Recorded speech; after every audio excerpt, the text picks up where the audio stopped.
Sisiguraduhin ko. Dalawa lang ang pupuntahan kung sino man ang gumawa nito. Kung hindi kulungan, kamatayan! Tama, kamatayan ang dapat nakahantungan ng baboy na gumawa nito.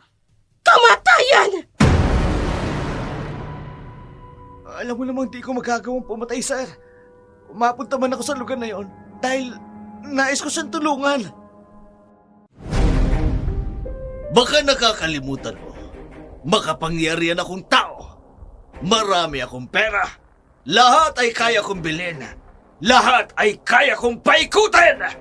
Gaano ba kasakit sa isang ina ang makitil ang buhay ng kanyang pinakamamahal na anak? Ano nga ba ang magagawa niya para lang makamit ang hustisya? Handa ka bang ilagay sa mga kamay mo ang batas o ipaubayan na lamang ito sa mga alagad ng batas? Magandang araw po sa inyong lahat. Ito pong muli si Dark Shadow, ang inyong tagapagsalaysay.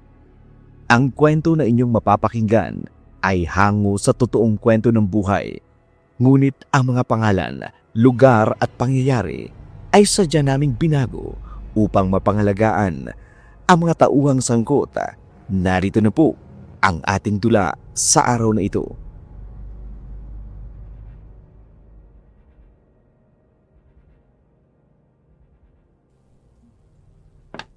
Bakit pa ako kinakabahan? Wala pa naman akong ginagawang kasalanan. Teka, ano yun? Nagkakagulo sila doon. Magmamadali ako. Excuse me? Excuse me po, ano po nangyari? May babae sa gilid ng ilog. Ano ho? Nakilala niyo ba? Ay, tignan mo na lang. Kilala mo ba? Pamilyar sa akin ng t-shirt na suot niya. Akong bumili ng t-shirt na yan. Alam ko kung kanino ko binigay ang t-shirt na yan. Ay, tignan mo na. Hindi pa naglalakas loob na lumapit ang mga tao ay may natatakot. Lalo kong kinakabahan. Ay, tulungan yung may ihahon yung babae! Ay! Tulungan nyo na! Ay, bilisan ninyo! Hindi! Ay, kilala mo ba? Ang kaibigan ko, anak ni Aling Fe! Ay, Diyos ko! Ay, kawawa naman! Mainit pa ang katawan niya. Ay, pakiramdaman mo iho ang pulso. Tumitibok pa. Mukhang hindi pa nagtatagal na naitapon dito. Ay, sige na. Tulungan na ninyo. Tatawag ako ng ambulansya. Ay, tulungan ninyo na. Sige ho, tatawagin ko rin pamilya niya. Sino may gawa nito sa'yo? Iniwan ka na lang dito sa gilid ng sapa.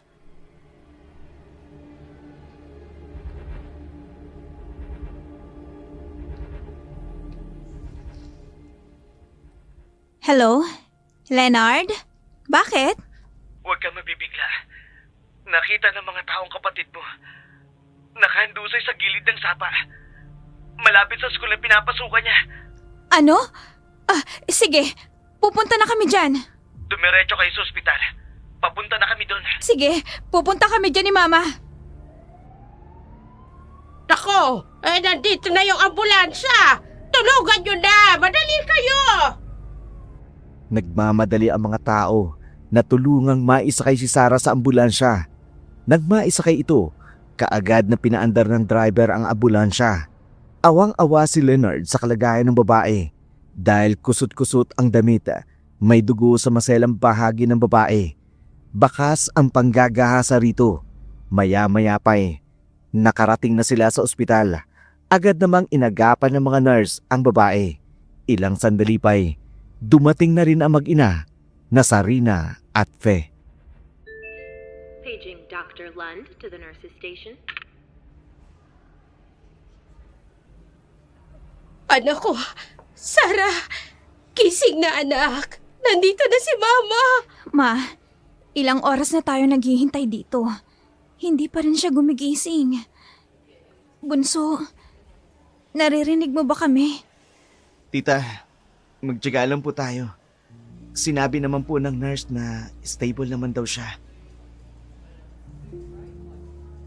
Leonard, salamat at nakita mo siya. Hindi ko alam kung anong nangyari kung hindi mo siya nahanap. Oo nga. Salamat, Nard. Saan mo ba exactly nakita si Sarah? Kasi pauwi na ako galing trabaho. Tapos nakita ko may mga taong nakatingin sa tabi ng daan. Akala ko aksidente na kotse, pero nang lumapit ako, nakita ko si Sarah nakahiga doon sa may sapa sa gilid. Sobrang dumi ng damit niya. May dugo sa mukha at sa ibabang bahagi ng kanyang katawan. May dugo. Bakit may dugo ang anak ko? Hindi ko rin po alam, tita.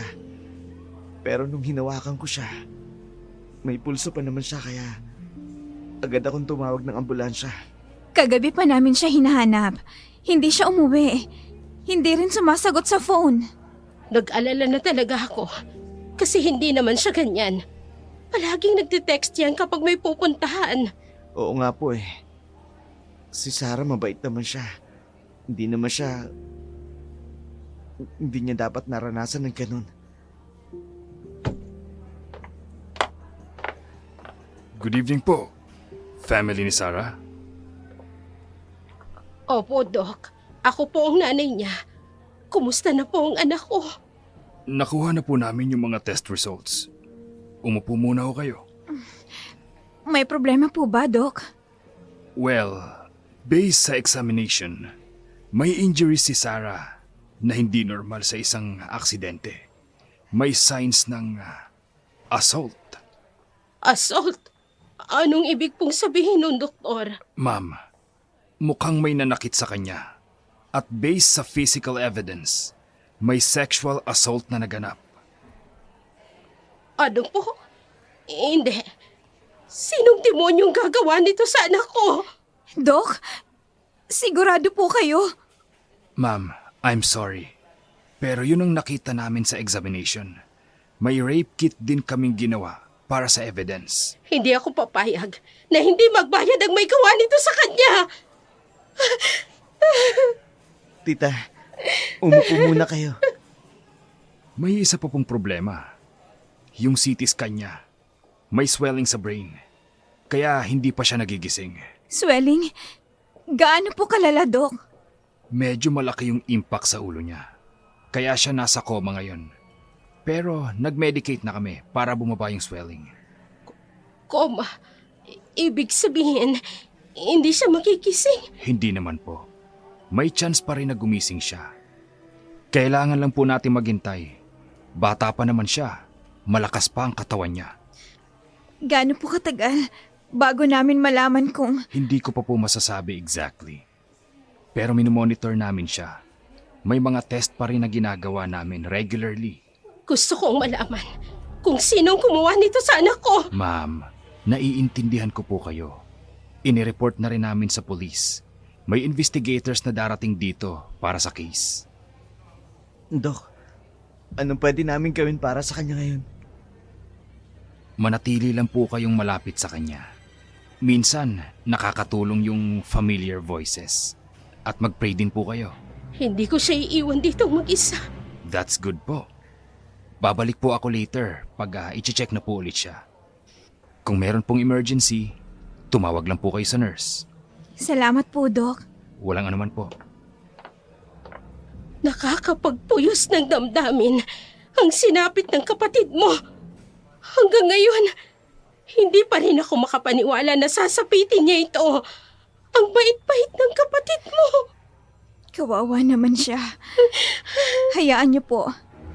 Bukod sa mga pulis, gagawa din ako ng paraan para maagang malutas ang problemang ito.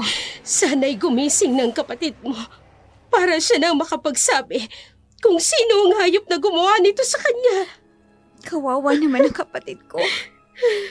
Kalunos-lunos ang sinapit niya sa kamay ng mga debonyong gumawa nito sa kanya. Tutulong po ako para matukoy ang gumawa nito sa kaibigan ko. Oras na malaman ko kung sino ang gumawa nito sa kapatid mo, sisingilin ko siya ng mahal. Kabata-bata pa ng kapatid mo para sapitin ito. Hindi ko kaya, anak. Hindi ko kayang tingnan na lang siya ng ganyan. Parang gustong sumabog ng puso ko. Ang sakit-sakit ng sinapit niya. Ang sakit-sakit para sa akin.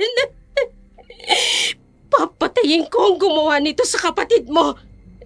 Igaganti ko siya. Igaganti ko siya! Kapansin-pansin ang kakaibang kilos ni Aling Fe sa ospital habang tinitingnan ang kalunos-lunos na sinapit ng kanyang bunsong anak. Baka sa katawan nito ang paghihirap bago pinagtangka ang patayin. Kaya galit at puot ang nasa puso nito sa lumapastangan sa kanyang anak. Pagkatapos ng oras ng pagdalaw, nagboluntaryo namang magpaiwan si Leonard para bantayan ang kanyang kaibigan. Kaagad namang umuwi ang mag-ina sa kanila. Halos tuliro ang isip ng ina sa sinapit ng anak. Ma, kumain na po muna kayo. Kanina pa po kayo di kumakain. Mauna ka na, anak. Wala pa akong ganang kumain. Pero ma, magugutom kayo. Kailangan nating magpalakas.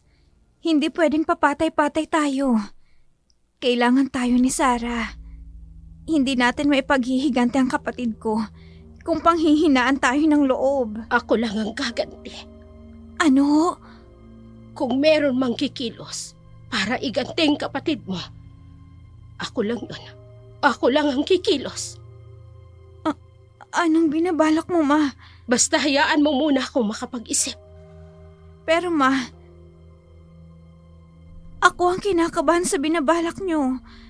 Mamaya, ano pang mangyari sa inyo? Hindi pwedeng kumilos kang mag-isa. Isa pa, hayaan natin ang mga alagad ng batas ang gumawa nito. Ma, ayokong mapahamak din kayo katulad ni Sarah. Kaya kung maaari ho, kung ano man po ang binabalak nyo, sabihin niyo po sa akin. Magtulungan na lang tayo. Makipagtulungan tayo sa mga otoridad.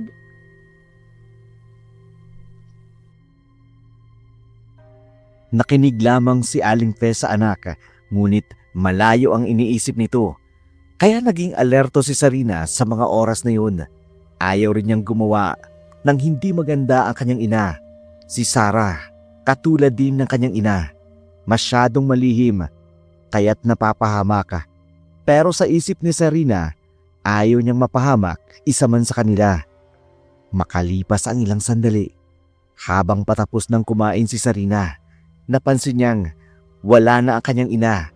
Akala niya'y pumunta ito ng ospital para puntahan ang kapatid dahil sa pag-aalala. Sinundan nito ang kanyang ina. Ganun na lamang ang gulat niya nang papunta ito sa kagubatan ng alanganing oras.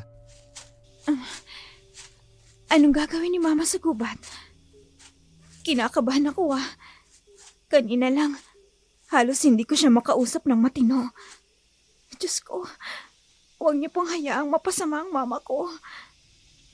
Sana makayanan niya ang pinagdadaanan namin ngayon. Madilim ang paligid. Pero, parang ang liksi niyang maglakad.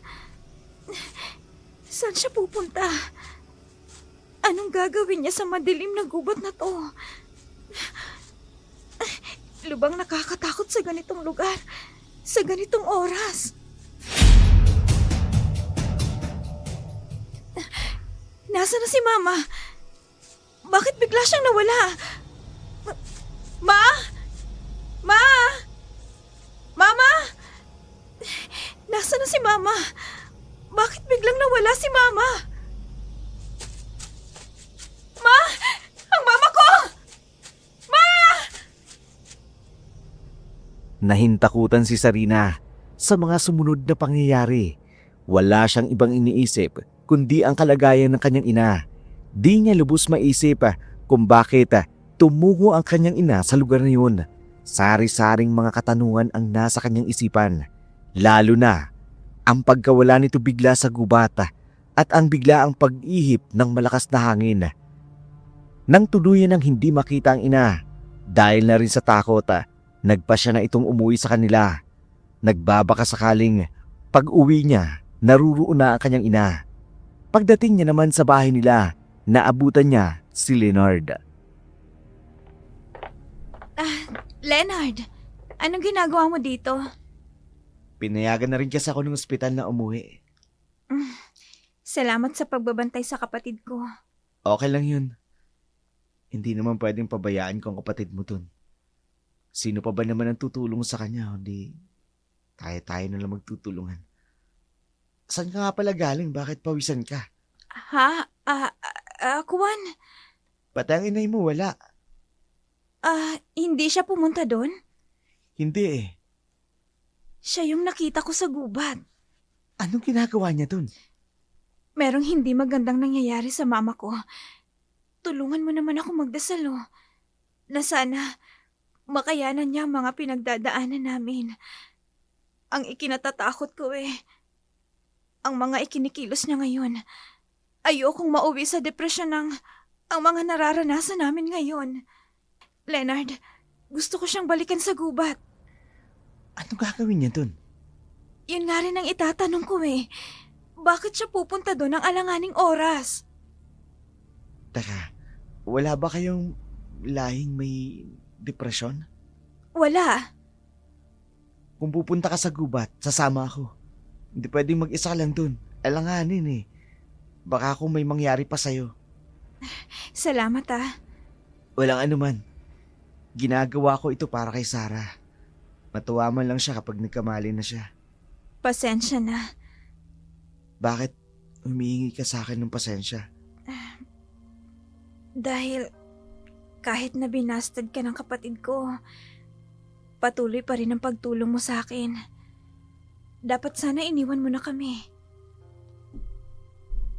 Pagmamahal naman kasi, hindi lang naman dahil may namamagitan sa inyo. Pwede namang ipakita ang pagmamahal sa kapwa. Yung handa kang tumulong nang walang hinihinging kapalit. Kapag nagkamali naman siya, plano kong lumayo talaga ng tuluyan. Hindi ko lang kasi maatim na umalis gayong may hindi magandang nangyari sa kanya. Kahit paano, naging magkaibigan din kami ni Sarah ng mahabang panahon. Awa naman ang naramdaman ni Sarina kay Leonard ng mga oras na yun habang naglalakad sila pabalik ng gubata para hanapin si Aling Fe. Muli nilang binalikan kung saan biglang nawala si Aling Fe sa gubata. Ilang oras din silang nagsisisigaw at naghahanap sa babae pero bigo silang mahanap ito. Kaya nagpasya na lamang ang dalawa na umuwi na lamang. Samantala, sa kalaliman ng gabi, habang ang mga buwan ay unti-unting nagkukubli sa makapal na ulapa, isang di pangkaraniwan ang nagaganapa. Ang paglakas ng isang mahinang nilalanga, ang pag-uumapaw ng galit na nararamdaman, sa kabila nito'y pag-alulong ng mga asong gubata at ang pag-angil ng mga kakaibang nilalanga.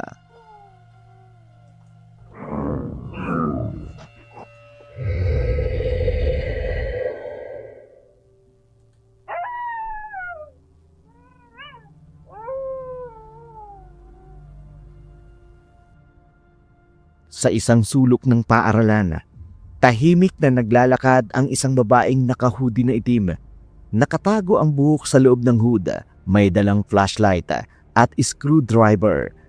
Isang kakaibang Aling Fe ang kumikilos ng mga sandaling yun. Puno ng determinasyon at tapang na alamin ang katotohanan. Ayaw niyang hintayin ang pagkilos ng mga otoridad, kaya buong tapang niyang pinasok ang isang private school kung saan nag-aaral ang kanyang anak na pinagsamantalahan na noon ay nakarate pa rin sa ospital. Matalas din ang kanyang paninig at paningin. Walang takot na pinasok ni Aling Fe ang school kahit may mga bantay ito. Naghintay si Aling Fe sa tamang timing. Nang malaman niyang nasa cafeteria ang bantay, dahan-dahang pumasok siya sa admin building gamit ang emergency exit nang hindi nakalaka. Isang kapabayaan na napansin niya noong nandun pa siya nung hapon na yun. Nang makarating siya sa CCTV room, ginamit niya ang kanyang kuko na mas matulis pa para buksan ang laka. Hindi niya kailangan ang supernatural na kapangyarihan. Ang mga lock ng paaralan ay luba na, madaling buksan para sa isang taong may experience. Sa loob ng CCTV room, may mga monitor at hard drives. Dahil may background si Aling Fe sa electronics, Dating technician siya bago naging nanay. Alam niya kung paano i-access ang mga files. Hinanap niya ang specific dates. Habang nagda-download siya ng files sa USB, narinig niya ang mga yabag papalapit. Mabilis niyang itinago ang USB at nagtago sa likod ng kabineta. Sino ka? Anong ginagawa mo rito? Bawal ditong pumasok. Authorized person lang ang pwede dito. Lumabas na kayo. Kailangan ko ng kopya ng CCTV footage noong Lunes ng hapon.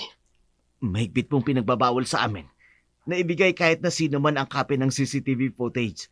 Kung gusto nyo, magpaalam na lamang kayo kay principal. Alam kong hindi nila ako mapagbibigyan. Kaya sinadya kita. Humihingi ako ng may pakiusap. Alam nyo bang pwede kayong kasuhan sa ginagawa ninyo? Hindi pwede basta-basta ibigay ang CCTV footage. Dahil may itinatago kayo. Hindi ko alam ang sinasabi mo. Hindi po talaga pwede. May protocol po kami sinusunod. Pakiusap. Ibigay mo sa akin. Kailangan kong makita ang CCTV footage ng oras na iyon. Umalis ka na. Kundi tatawagin ko ang gwardya. Pwede kang makulong sa pagpupumilit mo. Sige. Kung hindi mo ibibigay sa akin ang kopya, mapipilitan akong saktan ka. Hetong USB ko. Ilagay mo ang kopya ng oras na iyon bago may mangyaring kahayupan na panggagahasa sa isang estudyante ng paaralang ito. Ilagay mo! Wag niyo ako sasaktan. Hindi kita sasaktan kung susunod ka sa akin. Yung footage nung Lunes. Bilis! Okay po. Kukunin ko po. Tahimik ka lang.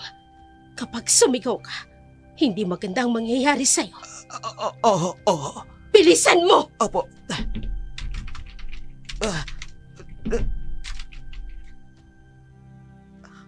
Kaano-ano kayo ng ginasa? Hindi na mahalagang malaman mo. Bilisan mo na lang! Opo. Eto na ho. USB na may copy nung footage nung Monday. Kapag nagsumbong ka kahit kanino, babalikan kita. Nakita mo kung gaano ako kabilis kumilos. Alam ko rin kung saan ka nakatira. Idadamay ko ang pamilya mo. Kung makikialam ka sa kasong ito, kaya itiko mo ang bibig mo. Opo. Ay, sino babaeng yun? Bakit ang bilis at ang lakas niyang kumilos Paano kapag nalaman ni principal ang nangyari? Ay, siguradong matatanggal ako sa trabaho. Baka pati ako madawit sa kasong ito. Ay, buisit. Bakit kasi dito pa ito nangyari? Bakit dito pa sa paaralan namin? Gulong-gulo ang bantay na may hawak ng CCTV footage ng mga pangyayari bago ang nangyaring panggagahasa. Hindi niya namukhaan ng babaeng kumuha ng CCTV footage, pero malakas ang kutob niya mula sa pamilya ng ginahasang si Sarah nanggaling ang babaeng kumuha ng CCTV footage. Samantala, umuwi naman si Aling Fe ng alanganing oras ng madaling araw. Hindi pa rin nakakatulog ang anak nitong si Sarina na labis namang nag-aalala sa kanya. Kaya ganun na lamang ang kabang nararamdaman nito nang dumating sa kahina-hinalang kasuotan ang kanyang ina. Sino yan? Ma? Ikaw ba yan? Oo, ako ito anak. Bilis na, buksan mo! Ma, saan kayo galing? Bakit ganyan ang suot nyo? Anong ginawa niyo sa gubat? Sinundan ko kayo sa gubat kanina. Kaso, bigla na lang kayong nawala. Ano bang nangyari? Huwag na munang maraming tanong. Kunin mo yung laptop, bilis! Oh, bakit po? Nandito na ang susi. Para malaman natin ang nasa likod ng karumal-dumal na sinapit ng kapatid mo. Flash drive? Bilisan mo na. Buksan mo ang laptop mo. Opo. Kinakabahan ako sa inyo, Ma. Basta na lang kayong kumikilos nang hindi ko alam. Bilisan mo na. Heto na po.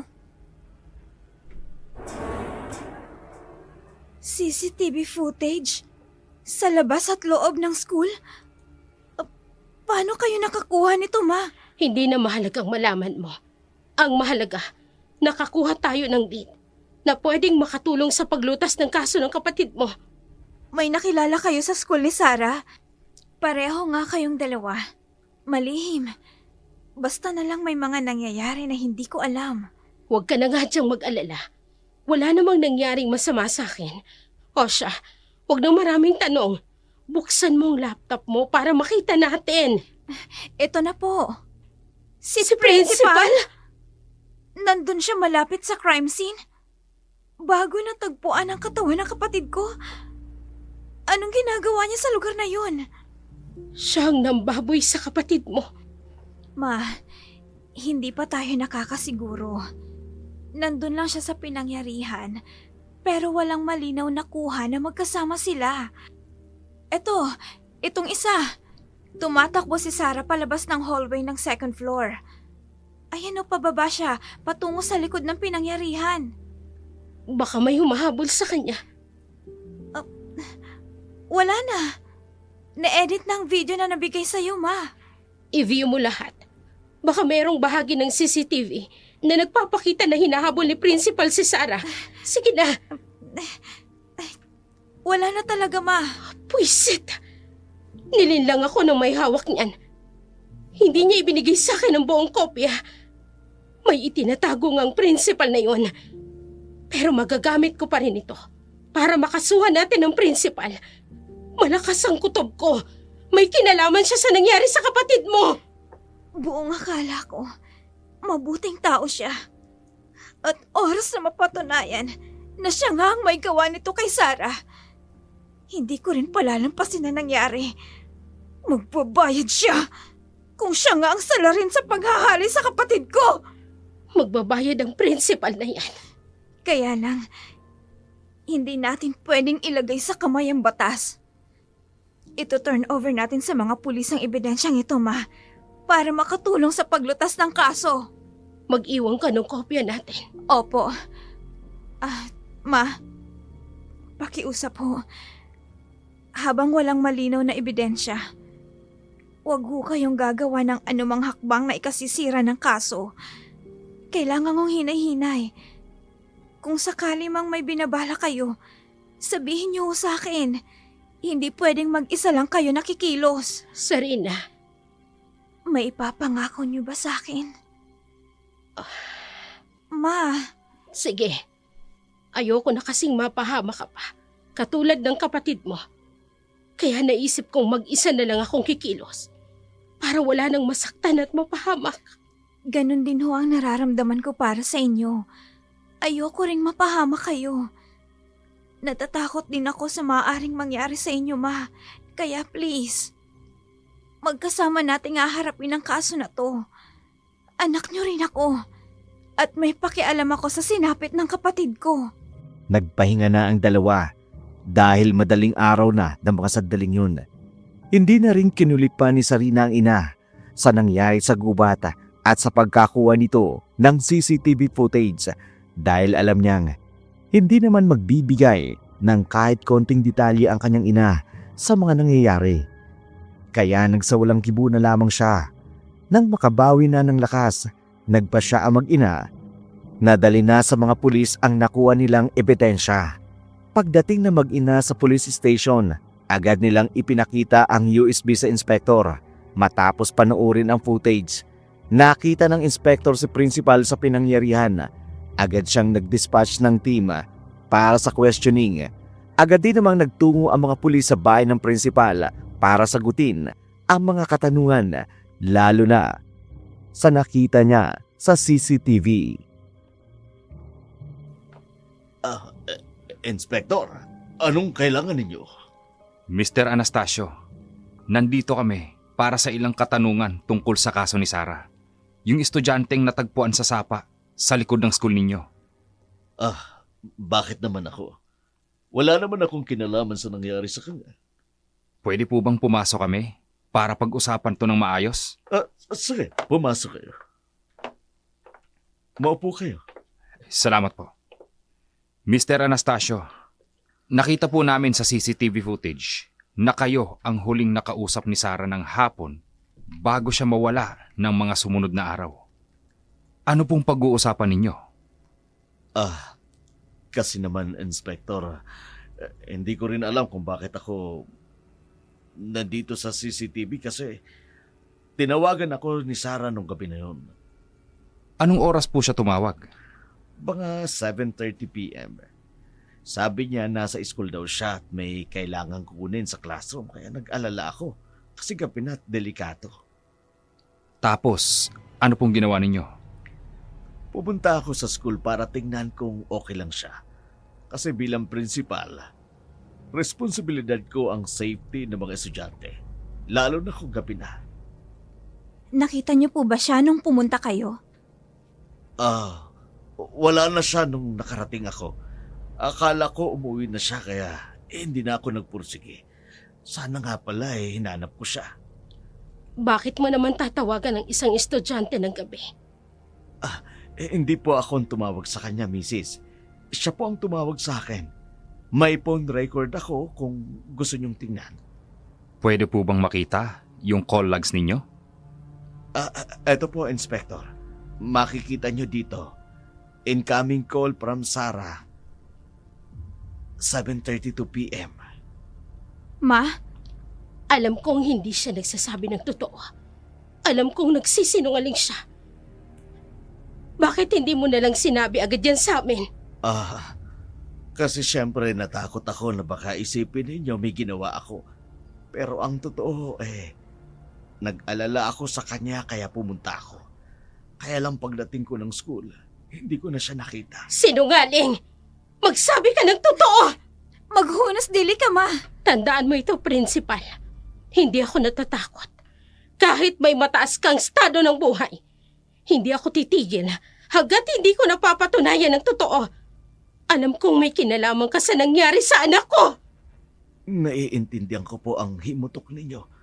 Kahit sino naman po magulang ang makaranas ng ganito, hindi maiwasang hindi magalit. Magpupuyos ang damdamin sa sinapit ng kanyang anak. Dahil hindi naman talaga basta-basta ang sinapit ng anak ninyo. Pero sana maintindihan niyo ko. Hindi ako ang suspect.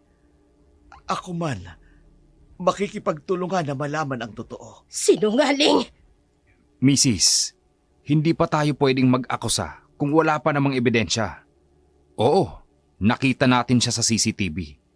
Pero walang malinaw na ebidensya na aktwal na nakunan sa CCTV footage na siya nga ang gumawa ng krimen. Ma, kalma lang ho.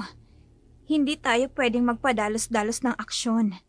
Inamin naman ni principal na oo nga, pumunta talaga siya doon. Pero wala naman talagang malinaw na kuha na siya nga ang gumawa nun. Hindi magtatagal.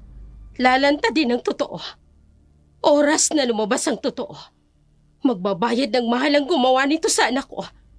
Hindi ako papayag na hindi magbayad ng mahal ang lumupastangan sa anak ko. Ma, tama na ho. Sir, pasensya na ho. Masyado lang emosyonal ang mama ko. Hanggang ngayon ho kasi, hindi niya pa matanggap ang sinapit ng kapatid ko. Nauunawaan ko. Pero umasa kayo. Tutulong ako sa paglutas ng kaso. Hindi ko pa rin kayo pipiliting maniwala sa akin na wala akong kinalaman. Pero patutunayan ko sa inyo na inosente ako. Pwede ko nga kayong kasuhan sa ginagawa niyo sa akin pero nais ko pa rin patunayan na malinis ang konsensya ko.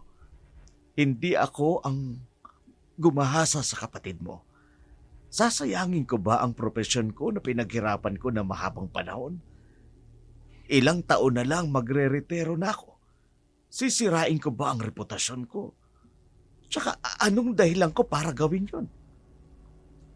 Hindi na nakainig pa si Sarina at Pe sa mga sinabi ng prinsipal. Kaya malungkot silang umalis ng lugar na yun. Nagtungo sila sa ospital para kumustahin ang kalagayan ng anak nitong si Sarah na kasalukuyan pa rin comatose na mga oras na yun. Nagpaiwan si Sarina sa ospital para bantayan ang bunso niyang kapatid para kapag nagising ito, maitatanong niya agad kung sino ang salarin ng pagtatangka sa kanyang buhay. Si Aling Fe naman sa halip na umuwi, pumunta ito sa bahay ng prinsipal para personal na kausapin kahit na alanganing oras ng gabi. Gulat na gulat naman ang prinsipal sa pagbubukas ng gate nila.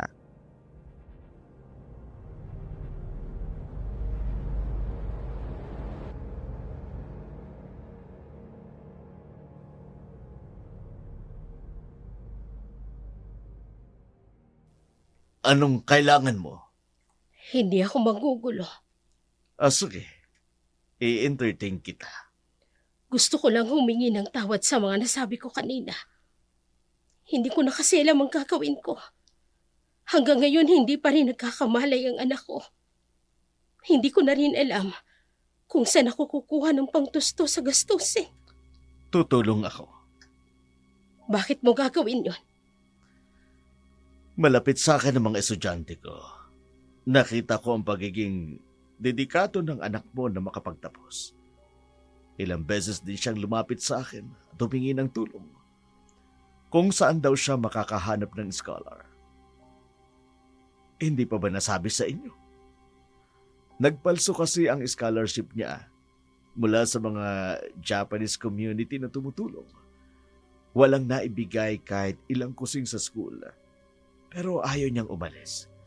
Magsisikap daw siya na makahanap ng scholar para makapagpatuloy siyang makapag-aral. Sana'y nagsasabi ka ng totoo. Hindi kita pipiliting maniwala sa akin. Basta ako, gagawin ko ang lahat ng makakaya ko para matulungan ka. Mapatunayan lamang na inosente ako at wala akong alam sa sinapit ni Sarah. Kung ganon, wala ka man lang bang suspetsa na maaaring gumawa nito sa kanya? Mabutit na itanong mo yan. Bakit? Oo nga pala, ngayon ko lang naalala. Anong naalala mo? Makatutulong ang janitor ng school. Janitor, Ang alam ko, nanliligaw ang janitor sa anak mo. Minsan ko na itong nakitang magkasama silang kumain sa labas. Binalaan ko ang janitor namin pero sabi ng janitor, may gusto siya sa anak mo. Naisip kong warningan ang janitor dahil kawawa naman ang estudyante kung may iskandalo. salamat. Sana'y makatulong siya. Tama. Wala nang may mangyaring insidente. Nag-resign siya sa pagiging janitor. Bakit ngayon ko lang ito naisip? Saan ko siya matatagpuan? Titingnan ko sa record niya. Sana'y inosente ka nga at walang kinalaman sa pangyayaring ito sa anak ko. Para mawala ang paghihinala ko sa iyo, sana nga'y totoo ang sinasabi mo. Hindi mo lang ako nililito at hindi mo ipinapasa sa ibang simpatsya. Dahil kung hindi mo magugustuhan ang gagawin ko. Pagsisisihan mo ang araw na isinilang ka pa sa mundo.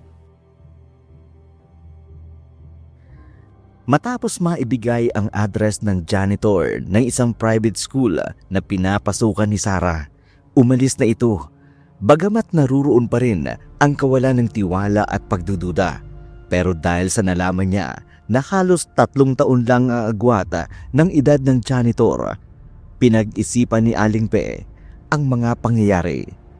Na posible kayang may kinalaman ang janitor pero hindi pa rin agad makapaniwala si Aling Fe. Binalikan niya ang prinsipal nang hindi nito nalalaman pero nang makita ang masidi nitong hangarin na matulungan sila sa kaso. Isinantabi muna nito ang pagdududa sa prinsipal pagkatapos tumungo na ito sa kanila. Kinabigla naman ito ni Sarina ang balitang natanggap ng ina. Teodoro Gabo? I-report mo sa mga pulis. Ang alam daw ng prinsipal, nanliligaw ang janitor na yan sa kapatid mo. Hindi siya mukhang janitor. Ha? Na-search ko ang Instagram niya. Hindi siya typical na janitor. Sa mga picture na pinupost niya sa ID niya, Baka may larawan silang magkasama ng kapatid mo. wala akong makita. Hahanapin ko siya. Sasama na ako. O sige, pero paano ang kapatid mo? Hindi niya naman ho kailangan bantayan. At saka, nandun naman si Leonard. Mas mabuti na rin itong ginagawa natin. Bago man siya magkamalay, mahanap na natin ang hustisya sa sinapit niya. Hindi magtatagal. Mahahanap na natin ang salarin. Ibibigay natin kay Inspector ang impormasyon na ito. Sige anak, hindi ko maiwasan na hindi sisihin ang sarili ko. Ngayon ko nakita na hindi nga pala talaga ako open sa inyo. Ma, Lalo na sa kapatid mo.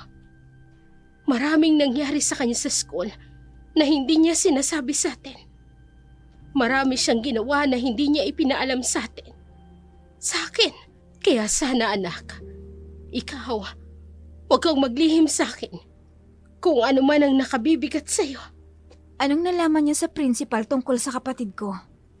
Nagpalso daw palang scholarship niya sa Japanese community na nangakong sumuporta sa kanilang pag-aaral. Nagsikap ang kapatid mo na makahanap ng scholarship. Pero hindi niya sinabi. Hindi ho kaya na-involve sa isang kilalang tao. Tapos, yun ang may kinalaman sa pangyayaring ito. Malalaman natin yan. Diyan sa taong pinapasearch ko sa iyo. Naniniwala ho ba kayo sa sinasabi ng principal sa inyo? Ayokong maniwala. Pero ikaw na rin ang may sabi at ang mga pulis. Wala tayong ebidensya na may ginagawa ngang kabalbalan ng principal. Nakita lang siya sa CCTV footage. Oo, nag-uusap sila. Pero hapon yon, oras pa ng klase. Noong gabi, nakita rin siya malapit sa pinangyarihan. Pero walang kuha na nag-usap pa sila ng gabing yon. Yung lalaking yan ang magiging susi natin. Sige ho. Sasamahan ko ho kayo. Pero, ire-report na muna natin sa mga pulis. Sige, Pero ma, tingnan niyo ho oh. Wala namang kaduda-duda sa janitor. meron. Ano ho? Nag-resign siya. Matapos matagpuan ang katawan ng kapatid mo sa ilog. Sa likod ng school. Nag-resign? Oo. Kaya naisip ko, maaaring nagsasabi ng totoong principal. Pero oras na nagkamali siya, babalikan ko siya. Babalikan ko siya. Nag-umapaw ang galit na nararamdaman ng dalawa at ang matinding hangarin na mahanap ang hustisya sa sinapit ng kanilang kapamilya habang porsigido sila na mahanap ang dating janitor ng eskwelahan. Sa kabilang banda naman, pilit na itinatago at inililihis ang ebidensya sa mga nangyayari. Bakit hindi mo sinabi sa akin na nanggaling sila dito? Natakot po ako si Sir Hindi ko alam kung anong gagawin ko. Di magtatagal. Malalandad sa mga pulis ang nangyari. Paano siyang nakapasok? Hindi ko alam. Yung dalawang gwardya natin sa ibaba, nalusutan. Naibigay mo ba ang lahat ng kopya? Hindi po. Paano? Yung edited na po. Hindi ko na po ipinakita yung pag-uusap nyo ni... Tama na. Sige po. Sirain mo ang hard drive. Ang lahat ng files. Sir, lalo tayong pagdududahan ng mga pulis. Oh, nakakainis. Paano kasi nangyari yun? Ayokong masira ang pangalan ko dahil sa iskandal na ito. Masisira ang reputasyon ko. Sir, anong gagawin natin? Maghahanap ako ng ibang magtatrabaho dito. Ikaw, magpakalayo-layo ka. Sirain mo ang lahat ng ebidensya bago ka umalis. Ano po kasing pinag-uusapan nyo ng gabi na yun? Nung estudyante? Wala ka ng pakialam. Wala ka rin maitutulong. Pasensya na po. Ay, kung kailan malapit na ako mag-retire, saka pa nangyari ito, masisira ang lahat ng pinaghirapan ko. Naniniwala po ako sa inyo, sir, na mabuti kayong tao. Hindi kayo masasangkot dito. Itiko mo ang bibig mo. Pareho tayong madadawit dito. Gawin mo ang lahat. Mawala lang ang lahat ng CCTV footage na magkasama kami. Lalo na yung nag-uusap kaming dalawa. Sinunod nga naman ng tauhan ng pribadong paaralan ang sinabi ng prinsipal, maging ito man ay natatakot sa maaari niyang kasapitan, kaya sinunod niya na lamang ang mungkahi ng prinsipal na magpakalayo-layo. Samantala, kinabukasan, matapos ma-report sa mga pulis ang dagdag na lead tungkol sa kaso, nagtungo si Aling Fe sa lugar na nilipatan ng dating janitor. Ganun na lamang ang gulat nila nang makita itong nasa maayos na kasuotan at desente kung manamit. Sino kayo? Anong kailangan nyo? Ako ang ina ni Sarah. Ang ginahasa na pinagtangkaan pa ang buhay. Bakit po? Ano pong kailangan nyo? Anong relasyon mo sa anak ko? Gaano katotoong nalaman kong nagkikita kayo ng anak ko? Mrs. Magsabi ka ng totoo ng lahat ng nalalaman mo tungkol sa sinapit ng anak ko. Kung ayaw mong sayo ko ibunto ng galit ko, hindi ko paliligtasin ang gumawa ng kalapastanganan sa aking anak. Wala po akong alam. Bakit kayo nagkikita ng anak ko? Ma'am, Umamin ka! Magsabi ka ng totoo! nagsasabi po ako ng totoo. Wala akong alam sa nangyari sa kanya. Bakit umuwi ka ng madaling araw noong may nangyari sa anak ko? Saan ka galing? Anong ginawa mo? Kung may alam ka, sabihin mo na para maibsan ang galit ko. Dahil kung hindi, sisingilin kita ng mahal sa sinapit niya. Mas matindi pa sa sinapit ng anak ko. Ha? Paanong... Bago pa man kita puntahan, may tinanong na ako na nakakaalam ng araw na iyon. Bakit ganun? Mahirap na nga kami. Ididiin pa kami. Kung buhay lang sana ang anak nyo, hindi niya gugustuhin mangyari to. Anong alam mo tungkol sa anak ko? Wala ho kung alam sa nangyari sa kanya. Maging ako man, hindi ko nagustuhan ng sinapit niya. Sabihin mo ng totoo. Sinong nagsabi sa inyo na idawit ako sa kaso ng anak nyo? Hindi na mahalagang malaman mo pa. Ang gusto ko lang malaman ng totoo. Kung sino ang gumawa ng kahayupan sa anak ko. Si Principal. Sinong gumahasa sa anak ko at nagtangka sa buhay niya. Bakit ho hindi nyo tanongin ng Principal kung ano ang magiging motibo ko? Kung gagawin ko man yun. Hinding-hindi ko magagawa yun sa anak nyo. Kahit kailan, hindi ko siya magagawang saktan. Bakit nararamdaman ko ang kaba mo? Maniwala ho kayo. Hindi ko magagawa ang sinasabi nyo. Kung magkamalay ang anak ninyo, siya ang makapagsasabi ng totoo. Ha? Ano nangyayari sa inyo? Ayoko ng sinungaling! Maniwala ho kayo sa akin. Bakit nag-resign ka kaagad bilang janitor nang may mangyari sa anak ko? Dahil pinilit ako ng principal na magpakalayo-layo. Ano? Ayoko sanang umalis doon. Dahil gusto ko sanang malaman ng totoo. Pinilit kanyang mag-resign? Opo. Demonyo siya. Kung sino ang gumawa ng kasalanan, siya ang gumagawa ng paraan para mailihis ang lahat. Anong alam mo tungkol sa anak ko at sa principal? May gusto ang principal sa anak nyo.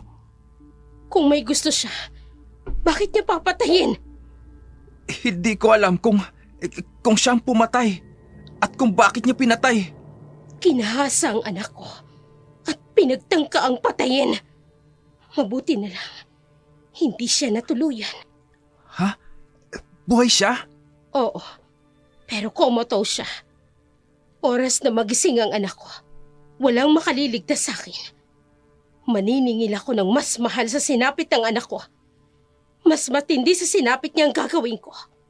Oras na malaman ko kung sinong demonyo may gawa nito sa kanya. Tutulong ako sa kasong ito. Kung tutulong ka, sabihin mo na lang sa akin kung anong nalalaman mo. Nagtuturoan kayo ng principal. Itinuturo ka niya at itinuturo mo rin siya. Kaya sabihin mo na sa akin kung anong alam mo. Baka mapatawad pa kita. Pero kung matutuklasan ko mismo sa sarili ko, tila mo lang ang walang latay. Nagsasabi ako ng totoo. Kung ganon, saan ka galing noong madaling araw na umuwi ka? Ang totoo po niyan, laging kami po ng anak nyo. Inilihim lang namin dahil kay principal. Lagi na kasing nakasunod sa amin si principal eh. Umuwi ako ng madaling araw dahil naglasing ako. Nakipag-break kasi sa akin si Sarah. 2 araw bago nangyari yung pagtatangka sa buhay niya. Gusto ko sanang ayusin namin ang lahat. Pero siya na ang bumitaw. Sa sama ako ng loob ko. Naglasing ako ng gabing yun.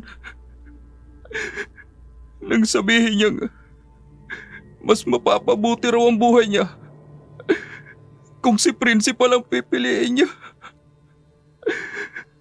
Nagsasabi ka ba ng totoo? Opo, nagsasabi po ako ng totoo. Ano pong nangyayari sa inyo?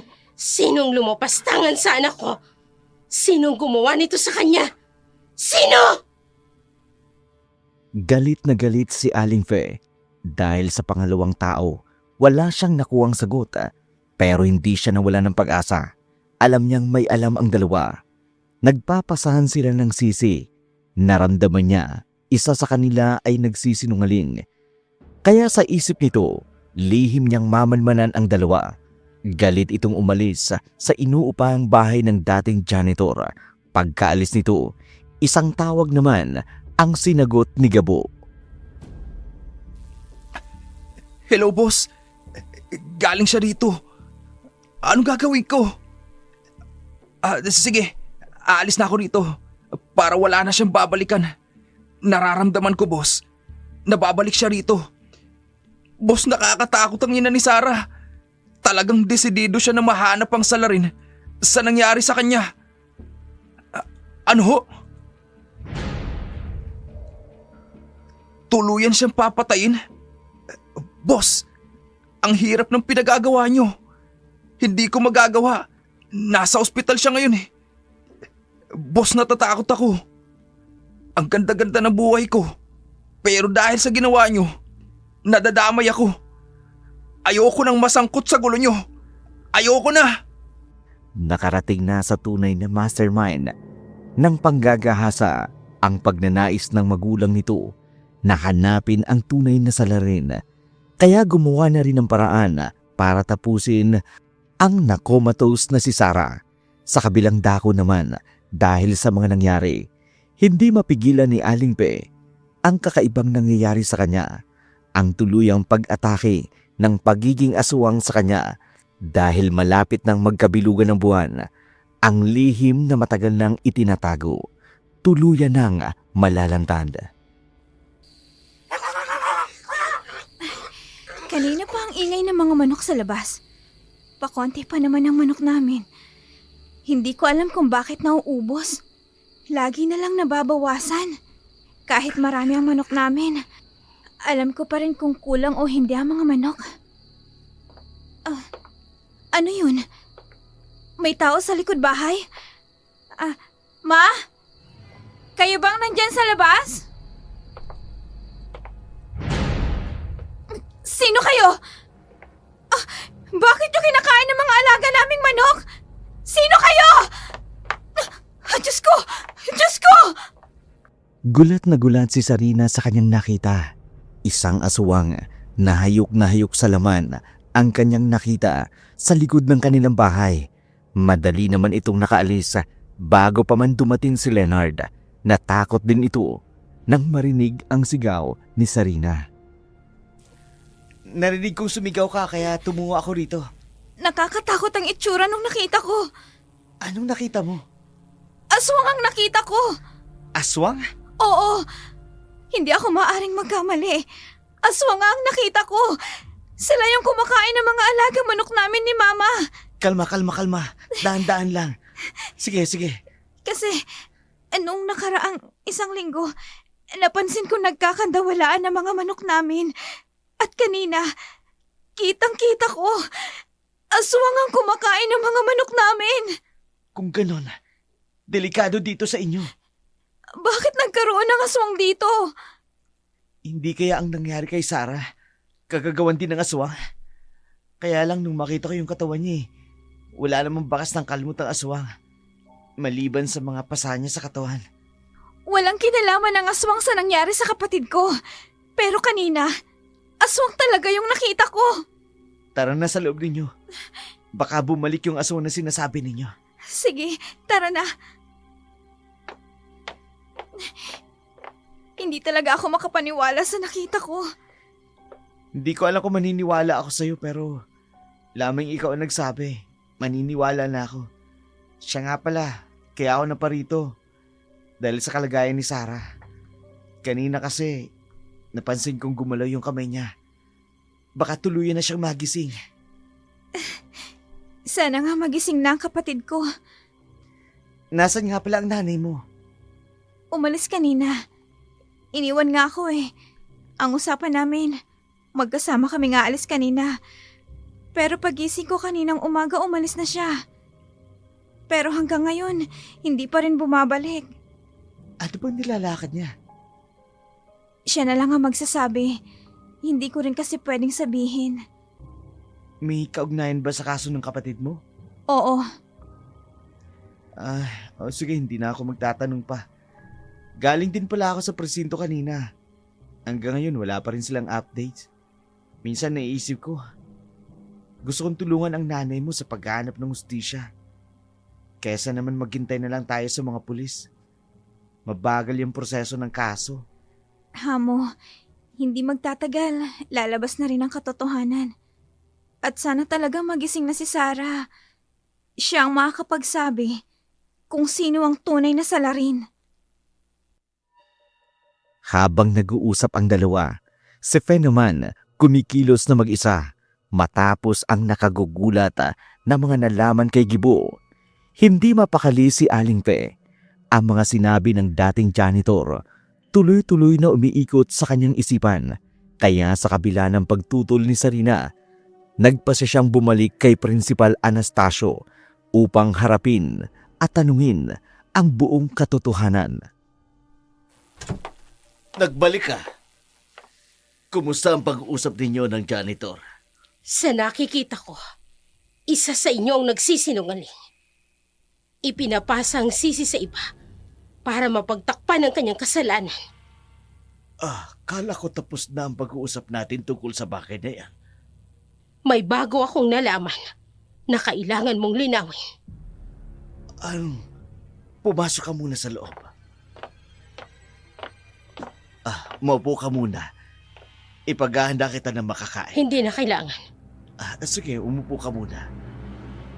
Ano ang sinabi niya sa'yo? Marami. Pero ang pinaka-importante, sinabi niya na may gusto ka sa anak ko. Na ikaw ang dahilan kung bakit sila na-break. Napipiliin daw ng anak ko ikaw kesa sa kanya. Ano? Hindi totoo yan. Sinungaling si Gabo. Bakit ka maniniwala sa taong yon? Ako pa talaga ang ididiin niya. Gaano katotoong sinasabi niya? Walang katotohanan ang sinasabi niya. Ako ang tumutulong sa anak ninyo para magkaroon ng scholar. Bakit mo siya pinilit na mag-resign? Yan ba talaga ang sinabi niya sa'yo? Kaya nga ako naririto para marinig ang panig mo. Totoo bang sinasabi niya? Hindi. Walang katotohanan ang sinasabi ni Gabo. Siya ang may problema. Siya ang obses sa anak mo. Kaya siguro ginagawa niya ngayon. Itinuturo niya sa iba ang kasalanan niya. Pero bakit mo siya pinilit na mag-resign? Hindi ko siya pinilit. Kasi nakikita ko, hindi appropriate ang relasyon nila. Principal ako. Responsable ako sa welfare ng mga estudyante. O kaya naman, ayaw mo may testigo sa ginawa mo kay Sarah? Wala akong ginawa sa anak mo. Bakit mo ba ako pinagbibintangan? Nagsasabi ako ng totoo. Ang tanging tungkulin ko lang protektahan ang mga estudyante ko. My God! Tumanda na ako sa profesyon ko. Tapos gagawa pa ako ng kalokohan. Anong klaseng relasyon meron kayo ng anak ko? Wala. Walang relasyon. Bakit hindi mo maintindihan? Ayon sa Magna Carta ng mga tagapagturo, nagtatakda ng malinaw na hangganan sa pagitan ng mga educator at estudyante. Profesional na tungkulin ko ang pag-aalaga sa kanila bilang prinsipal. Oy, bakit ka ganyan? Sinungaling ka! Okay ka lang ba? Alam mo ba ang sakit-sakit para sa isang ina na makita ang anak niyang duguan? Basag ang katawan dahil sa demonyong tulad mo! Alam mo, Mrs., kung tutusin pwede kitang kasuhan sa ginagawa mo sa akin. Pinararatangan mo kung walang sapat na basyan ang pagpasok mo sa bahay ko. Pero hindi ko gagawin yon. Dahil nais ko pa rin tulungan kayo. Estudyante pa rin namin ang anak mo. May pananagutan pa rin kami sa kanya. Kung hindi ikaw, sino? Sino ang demonyong gumawa nun sa anak ko? Nakikipagtulungan na ako sa mga otoridad. Bakit hindi mo na lang hintayin ang pagkilos nila? Sila ang higit na mas makatutulong sa atin sa ikadadali ng kaso ng anak mo. Hindi ako maghihintay na lang. Hindi ko maatim na maghintay na lang samantalang nagdurusa ang anak ko sa sinapit niya. Samantalang buhay ang gumawa nito sa kanya. Buhay pa naman ang anak ninyo. Oo, buhay pa. Pero walang kasiguraduhan kung magigising pa siya. Kung ikaw ang nasa kalagayan ko, magagawa mo rin bang manahimik at maghintay na lang kung kailan kikilos ang mga pulis? Hindi ko kayang tiisin ang anak ko. Hindi ako titigil hanggat hindi ko na ipaghihiganti ang anak ko. Kaya ikaw, huling pakiusap ko.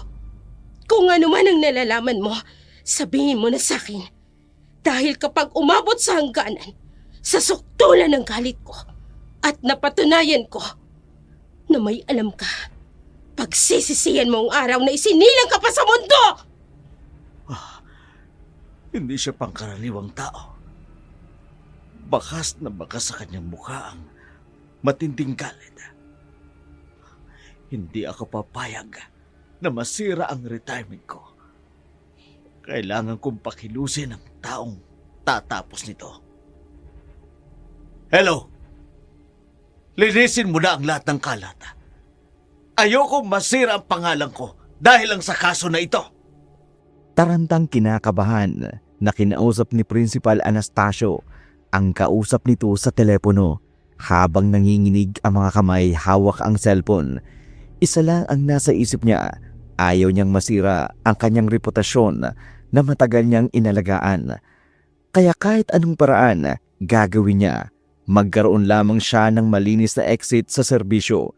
Samantala, sa ospital naman, tuwa at kagalakan ang naramdaman ni Sarah nang magkamalay na ang kanyang kapatid. Ngunit pilit itong magsalita at hindi maintindihan ang mga sinasabi. Sarah!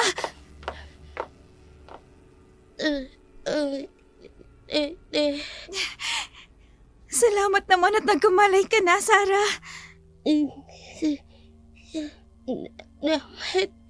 Baka makasasama pa sa kanya. Ang labis sa pagsasalita. Huwag ka na muna magsalita. Magpahinga ka na muna. Nandito lang kami. Si Mama, mamaya darating na siya.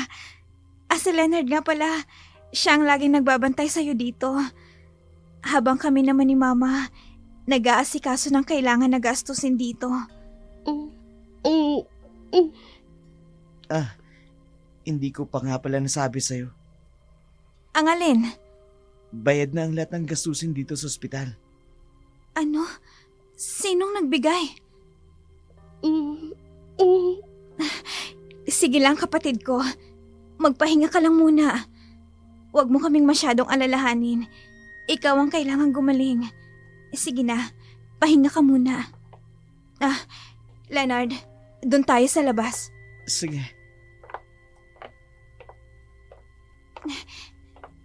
Ano ba yung sinasabi mong bayad na lahat ng bayarin? Oo, pati yung mga gamot, nabili na lahat. Sinong nagbayad? Sinong tumutulong kay Sarah? Hindi ko nga rin alam eh. Tinanong ko na rin sa billing section ng ospital. Hindi daw nila kilala. Meron daw talagang pilantropo sa ospital na tumutulong sa mga kapuspalad. Pero, hindi daw pinapasabi kung kanino galing. Yun daw yung agreement nila ng ospital at ng mga pilantropo. Kung ganun, Dapat tayong magpasalamat. Yun talagang pwede nating gawin. Kumusta nga palang kaso ni Sarah? Nahanap na ba yung gumawa nito sa kanya? Wala pa rin eh. Pero mamaya, dadaan ako dun sa presinto. Sasama ako. Sige, Ang mama mo umuwi na ba? hindi pa nga eh. Mabuti na lang. May isang mabait na taong tumulong kay Sarah. Pati private nurse meron na siya. Alam mo, nahihiwagaan ako sa kanya. Ang daming sikreto ng kapatid ko na unti-unting nalalantad. Sana tuluyan na siyang gumaling. Para makapagsalita na siya ng maayos. Nang sa ganun, siyang makapagsasabi kung ano talaga ang nangyari sa kanya. Matapos ang pagbisita nila kay Sarah sa ospital, agad namang pumunta si Sarina at Leonard sa police station. Bagamat masaya sa pagkamali ng kapatid niyang si Sarah, hindi pa rin maiwasan ang lungkot na sinapit nito sa kamay ng masasamang loob. Mabilis ang paghakbang ng kanilang mga paa patungo sa police station. Hindi nila alam, isang matinding revelasyon ang sasambulat sa kanila. Isang bagong lead na ikamamadali ng kaso. Mabuti naman at napadaan kayo. May balita ako para sa inyo. Anong balita, sir? May progress na ba sa kaso ni Sarah? Sana naman ho, may magandang balita na kayo para sa amin. Umupo muna kayo. Eto, may napaka-importanting breakthrough tayo sa kaso. Nakakuha kami ng bagong CCTV footage. Hindi galing sa school, kundi sa isang tindahan malapit sa ilog kung saan natagpuan si Sarah. Talaga, sir? Ano hong nakita nyo? Nakita namin si Gabo, yung dating janitor. Lumalabas galing sa tabing ilog. Sa oras na ito, malapit sa estimated time na nangyari ang krimen kay Sarah. Si Gabo? Yung janitor ng school? Oo, yun nga. At hindi lang yun. Based sa timestamp ng CCTV, lumabas siya sa area na yun mga 2 oras bago natagpuan si Sarah ng mga tao. Ibig kong sabihin, siya talagang... Hindi pa natin masasabi na siya talaga ang gumawa. Pero definitely, person of interest na siya. Kaya iimbestigahan namin siya ngayon. Sir, may naalala ko. Nung nakausap namin si Gabo, parang may sinabi siya tungkol kay Principal Anastasio na may gusto raw si Anastasio kay Sarah. Anong eksaktong sinabi niya? Sinabi niya na dahil kay Principal Anastasio, kaya nag-break sila ng boyfriend ni Sarah, na mas pinili raw ni Sarah si Anastasio. Interesting. Kaya ba niya sinabi yun para ilipat ang atensyon sa principal? Yun din ang naisip ko, sir. Pero paano kung ano? Paano kung may sabuatan silang dalawa? Si Principal Anastasio at si Gabo. Sa buwatan? Ipaliwanag mong theory mo. Sir, isipin nyo. Si Gabo nag-resign daw dahil sa principal. Pero paano kung hindi yun totoo? Paano kung pinaresign talaga siya ni Principal Anastasio? Kasi alam niya kung anong plano ni Gabo kay Sarah. O kaya naman, Kasabot siya ni Principal Anastasio sa ginawa niya kay Sarah. alam nyo, posible ang sinasabi ninyo. Tingnan natin. Si Gabo may access sa school. Alam niya ang schedule ni Sarah. Si Principal Anastasio naman may authority. Pwede niyang i-cover up ang mga evidence. Kaya nga, sir Tsaka isa pa. Nitong nakaraan lang, may biglang tumulong kay Sarah sa hospital bills. Guilty conscience kumbaga. Kung totoo yun, kung magkasabot nga talaga sila, hindi ko kakayanin ang ginawa nilang yun sa kapatid ko! Sarina, kalmado lang muna tayo. Speculation pa lang ang lahat ng ito. Kailangan namin ng solid evidence. Sir, ano pong susunod yung gagawin? Una, hahanapin namin si Gabo. Kailangan namin siyang makausap ulit based sa bagong evidence na ito. Pangalawa, iimbestigahan namin ng mabuti si Principal Anastasio. Paano niyo sila dadalhin dito? Baka tumakas pa sila. May arrest warrant na kami para kay Gabo. Ang problema lang, hindi namin siya mahanap sa address na ibinigay niya sa school. Tumatakas na? Mukhang ganun nga. Kaya ngayon, mas suspicious pa siya. Bakit tatakbo kung wala siyang kasalanan? Sir, nagmamakaawa po ako sa inyo. Makagagawa po ba kayo ng paraan? Ayoko hong makatakas sa mga gumawa nito sa kapatid ko. Malalagay kami sa panganib kung paghalagala ang sospek sa labas. Sarina, ipinapangako ko sa'yo. Hindi namin pababayaan ang kaso ng kapatid mo. Lahat ng pwedeng gawin, gagawin namin. Sir, pwede ba kaming tumulong sa paghahanap kay Gabo? Hindi na. Trabaho namin yan. Kayo, mag-focus lang kayo sa pag-aalaga kay Sarah. Kailangan namin ng witness statement niya kapag tuluyang gumaling na siya. Sir, yung nag-sponsor sa hospital bills ni Sarah, pwede bang i-investigate niyo kung sino yun? Oo. Kailangan naming malaman kung sino yon. Maaaring may koneksyon yun sa kaso. Sir, parang mas malaki ang conspiracy nito kaysa sa inaakala namin. Kaya nga, kailangan naming maging mas maingat. Kung may sabuatan nga, hindi lang isa o dalawang tao ang involved dito. Pwedeng mas marami pa. Grabe, hindi ko akalain na ganito na pala ang pinagdadaanan ng kapatid ko. Ang dami ng taong nai-involve sa kanya na ngayon lang namin nalalaman. At ang ikinatatakot lang namin, hindi kami safe ni Mama. Mag-iingat kayo. Huwag kayong mag-iisa, lalo na sa gabi. At kung may mapansin kayong kakaiba, tawagan niyo agad ako.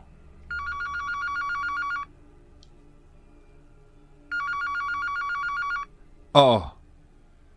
Ano? Nakita nyo? Saan? Sige. Pupunta ako. Ano yun, sir? Nakita na raw si Gabo. Nasa labas ng bayan. Papunta ako doon ngayon. Sir, gawin niyo pong lahat para mahuli siya. Oo, gagawin namin. Kayo, umuwi na muna kayo. Tatawagan ko na lang kayo kapag may update na. Salamat, sir. Sana mahuli na ang tunay na salarin. Makukuha namin yan. Pangako ko yan sa inyo at kay Sarah. Mabilis na nagtungo ang investigador na si Mike at ang kanyang mga kasama sa labas ng bayan kung saan nila natagpuan si Gabo. Hindi naging mahirap ang paghuli sa kanya dahil mukhang pagod na ito sa katatago. Nang makita niya ang mga pulis, hindi na siya tumakbo pa. Parang may mabigat na pasanin sa kanyang loob. Gusto niyang mailabas pero hindi niya magawa dahil sa takot. Dinala nila si Gabo sa police station para sa interrogation. Sa loob ng investigation room, dahan-dahang nagsimulang magbukas ang katotohanan na mas ikagugulat pa kesa sa inaasahan nila. Gabo, umupo ka ron. Alam mo na siguro kung bakit ka nandito. Alam ko, sir. Nakita ka namin sa CCTV footage malapit sa ilog kung saan natagpuan si Sarah. Ano ang ginagawa mo ron? Sir, mahabang kwento. Meron kaming oras. Sabihin mo lang kung ano ang nalalaman mo. Hindi ko ginawa kay Sarah ang akala ninyo. Eh bakit ka nandun sa lugar na yon? Bakit ka tumakas? Sir, takot ho ako eh. Takot ho ako. Hindi niyo ako paniwalaan. Magtiwala ka. Sabihin mo lang ang totoo. Sir, si Sarah, hindi ko siya ginahasa. Pero nakita ko kung sino gumawa niyo sa kanya. Sino? Sino ang nakita mo? Si Congressman Reyes po. Ano? Congressman Reyes? Sigurado ka ba? Opo, sir. Sigurado ako. Amo ko siya. Amo mo? Anong ibig mong sabihin yan? Sir, scholar ako dati ni Congressman Reyes. Nung college ako, siyang nag-sponsor sa akin. Pero nung nagtapos ako, ginawa niya akong tauhan niya sa mga ganitong bagay. Anong klasing bagay ba ang sinasabi mo? Pinahahanap niya ako ng mga batang babae, sir. Mga estudyante na walang pambayad na tuition. Mga mahihirap ang pamilya. Ano? Ikaw ang naghahanap para sa kanya? Hindi ko gusto, sir.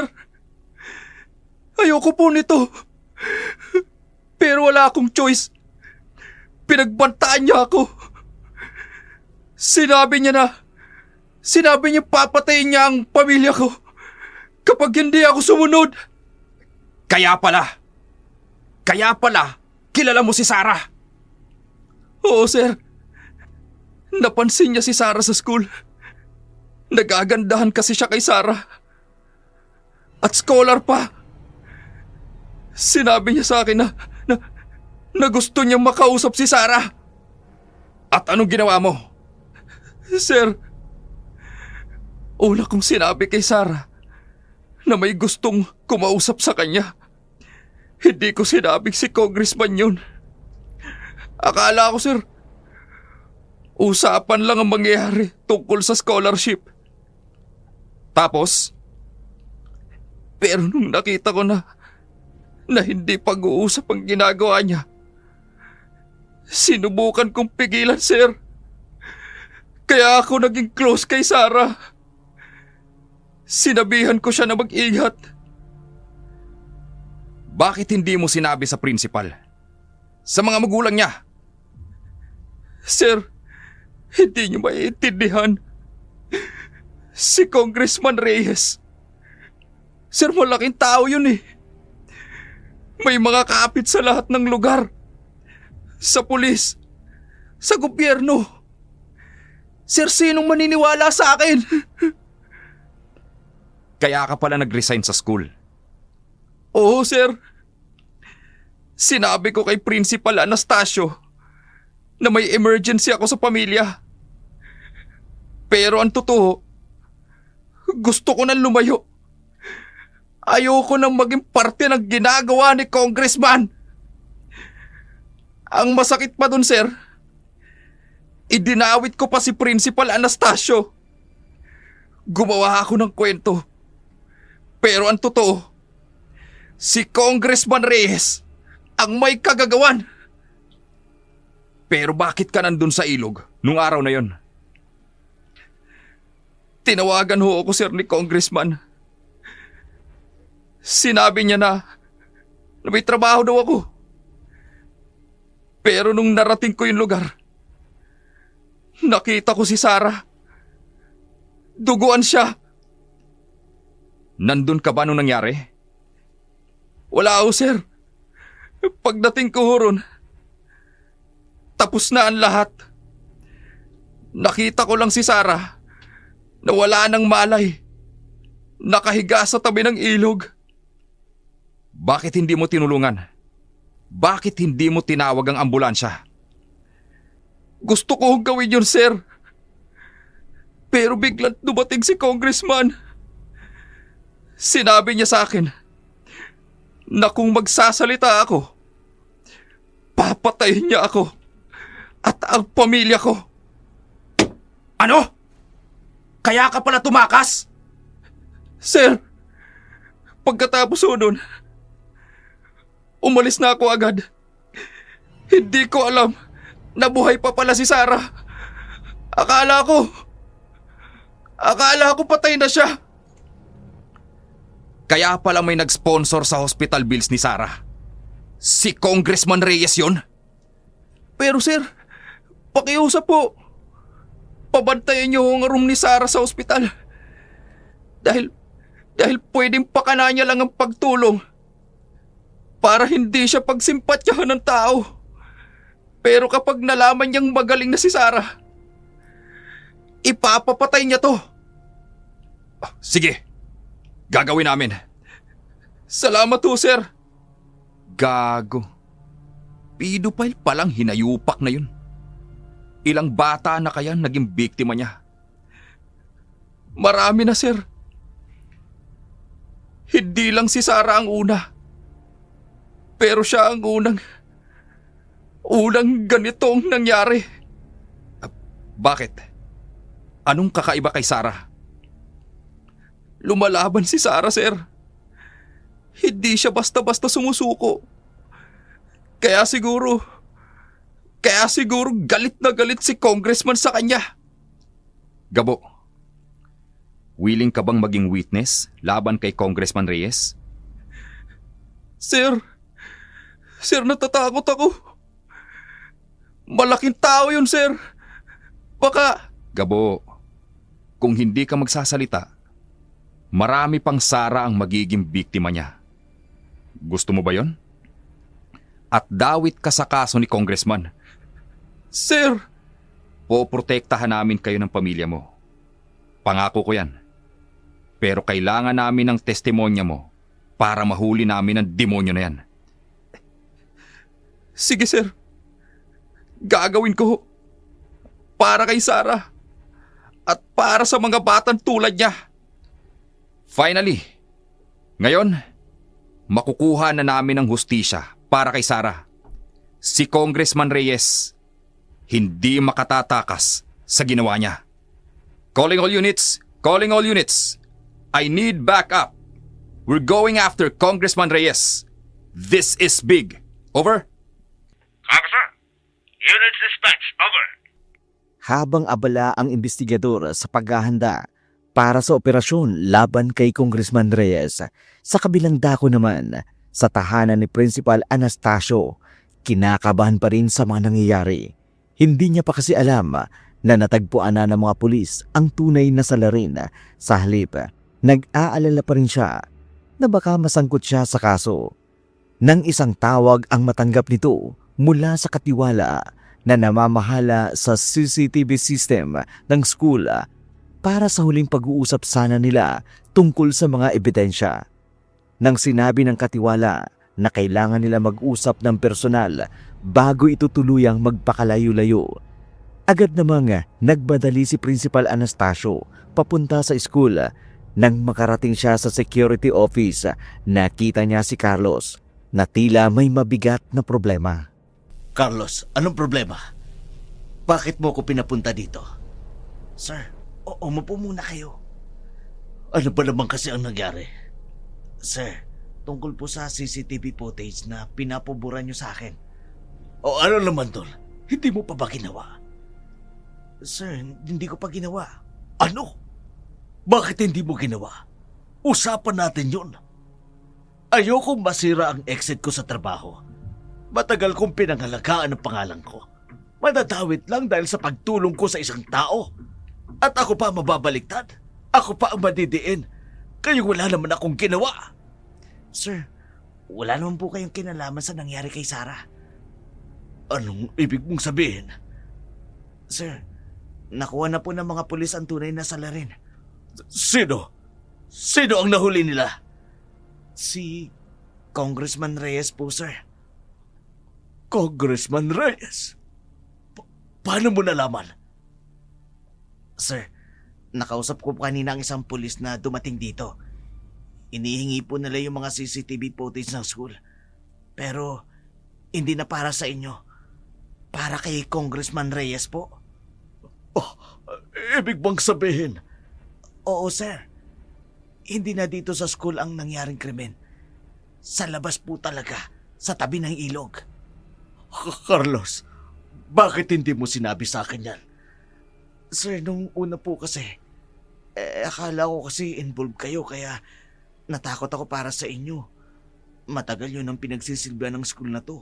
At ako rin po. Ayoko kasi kayong mapahamak. Kaya itinago mo ang mga kopya ng CCTV? Oo, sir. Kasi po, nung tiningnan ko yung mga CCTV sa araw na yun, wala naman pong masama sa ginagawa ninyo. Normal lang po ang mga kuha sa school at walang kakaiba. Kaya mo sinabi sa akin na may compromising footage. Sir, pasensya na ho. Takot lang po ako nung marinig ko pong may kaso si Sarah. Tsaka nakita ko kayo sa CCTV footage. May magkasama nga talaga kayo. Pero wala naman pong katuda-tuda. Tapos nung nakita ko pong kinakausap kayo ng nanay niya naisip ko baka... Carlos, salamat. Salamat sa ginawa mo. Sir, huwag na kayong mag-alala. Malinis na po ang record ninyo sa mga CCTV. Wala namang masamang makikita dun Hapon nakita kayong kausap ni Sarah sa isang sulok ng building. Kinagabihan, nakita ko kayo dun pero wala namang footage na nakausap kayo nung gabing yun ni Sarah nung mangyari ang insidente. Pero napatunayan naman yun sa chat message ni Miss Sarah, di ba? Na humingi siya ng tulong sa inyo. At sinabing nandun siya sa school sa oras na yon. At malinaw sa CCTV. Wala kayong footage na nagkita kayo ni Sarah nung gabi na yon. Ibig sabihin ligtas na ako. Oo, sir. At mukhang mahuhuli na rin ang tunay na salarin. Ay, salamat. Hindi ko alam kung paano kita pasasalamatan. Sir, trabaho ko po ito. Ang protektahan kayo at ang school. Salamat talaga. Demonyong congressman na yun. Hindi ako pala mura pero napapamura ako dahil sa kademonyohan niya. Pero salamat sa Diyos dahil lumantad din ang totoo. Magaan pa rin ang exit ko sa serbisyo. Salamat po, Diyos ko. Salamat. Ligtas na kayo, sir. Salamat nga. Akala ko pa naman mabuting tao ang demonyo na yon. Maraming beses pa naman siyang nag-visit dito sa school para sa scholars program. Oo nga po, sir. Madalas po siyang pumupunta dito at lagi pong tinatanong kung sino-sino ang mga scholars natin. Kaya pala laging interesado siya sa mga listahan ng scholars. Akala ko tutulong talaga siya. Mabuti na lang, sir, nahuli siya. Sana po, hindi na magkaroon ng ganong insidente. Tuwa naman ang naramdaman ng isang taong naghahangad na magretiro ng may malinis na pangalan dahil lumantad na ang tunay na salarin sa panggagahasa kay Sarah. Hawak na ng mga pulis ang tunay na salarin. Si Congressman Reyes ang matandang pedophile na naghahanap lagi ng mga batang estudyante. Ginagamit ang pera para lang masunod ang matinding pagnanasa. Samantala, sa bahay naman ni Sarina, masaya si Sarina at Leonard sa kanilang nalaman. Ngunit sa kabilugan ng buwan na yun, isang revelasyon na naman ang malalantad kay Sarina, ang tungkol sa lihim ng kanyang ina. Sarina, Leonard, tulungan niyo ako. Ma, bakit kayo aligaga? Hindi niyo na kailangang matakot dahil unti-unti nang nagiging maayos ang lahat. Mahuhuli na ang tunay na salarin sa panggagahasa sa kapatid ko. Hindi si principal at hindi rin si Gabo ang gumawa nun sa kanya, kundi isang congressman. Kaya pumanatag na kayo.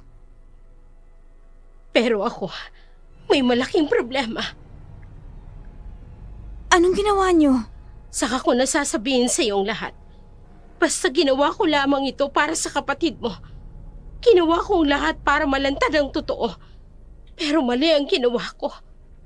Matagal ko nang tinalikuran ito, pero binalikan ko para mapadali ang paglutas sa kaso.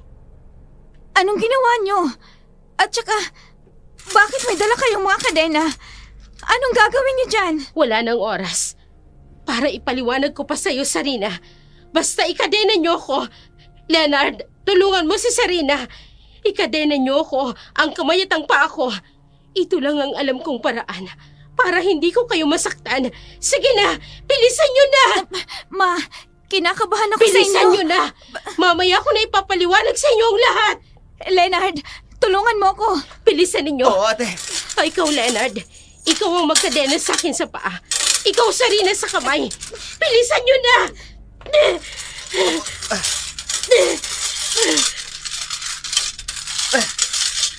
Ayan. Naikadena ko na. Tapos na rin ako. Salamat. Salamat sa inyo. Ma, hindi namin alam kung bakit ka namin sinunod. Ano bang nangyayari? Anak, ano man ang matuklasan mo, huwag mo kong kasusuklaman. Huwag mo kong katatakutan. Ginawa ko lamang ito para sa kapatid mo. Pero sinisigurado ko, hindi kayo maapektuhan ni Sarah. Kung ano man ang mangyari, hindi man ako makabalik. Ingatan mo ang kapatid mo. Mahalin mo siya katulad ng pagmamahal ko sa iyo. Maging open kayo sa isa't isa. Hindi ko alam kung makababalik pa ako sa inyo. Anak, ito ang tunay nating lahi. Diyos ko!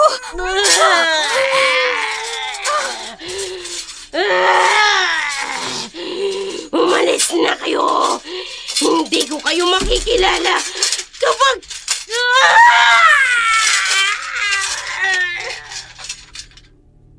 Sarina, lumayo na tayo. Pero, Ma!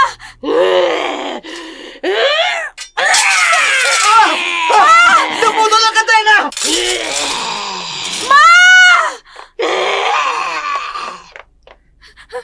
Nakawala siya! Nakawala si Mama! Susundan ko siya! Hindi mo na magagawa. Malayo na siya. Mabilis siya maglakad.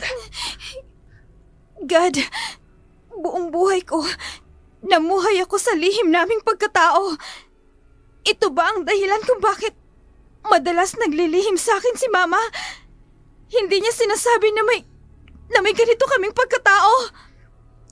Kung aswang ang mama mo, aswang si Sarah, aswang ka rin. Pero wala akong nararamdamang kakaiba sa sarili ko. Hindi kaya si Sarah, ganun din ang nararamdaman niya. Masyado siyang malihim. Masyadong word. Yung akala ko okay kami. Tapos biglang magbabago ang mood. Hindi. Kung may ganun siya, hindi siya mabibiktima ng congressman na yon. Siya na lang makasasagot ng lahat.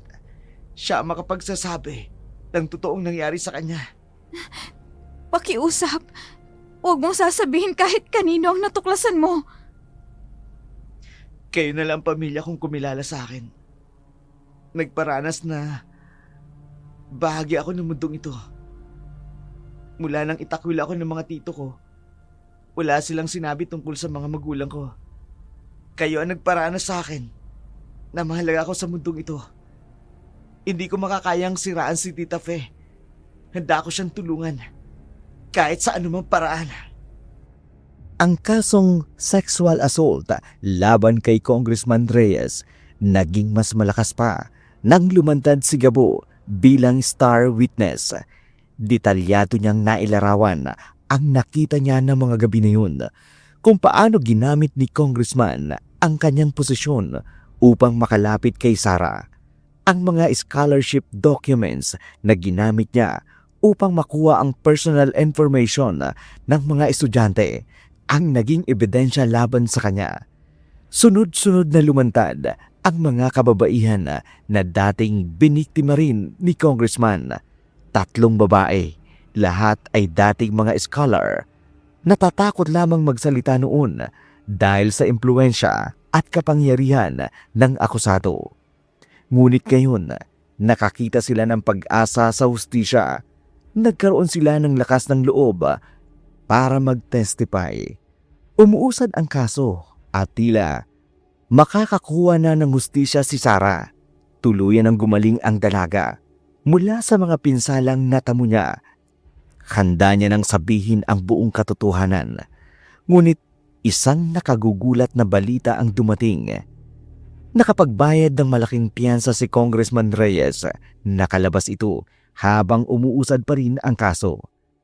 Ang takot at pangamba muling bumalik sa mga tao, lalo na nang malaman niyang may kakayahan pa ring makagalaw si Congressman sa labas. Ang mga witness ay nagsimulang mag-alala para sa kanilang kaligtasan.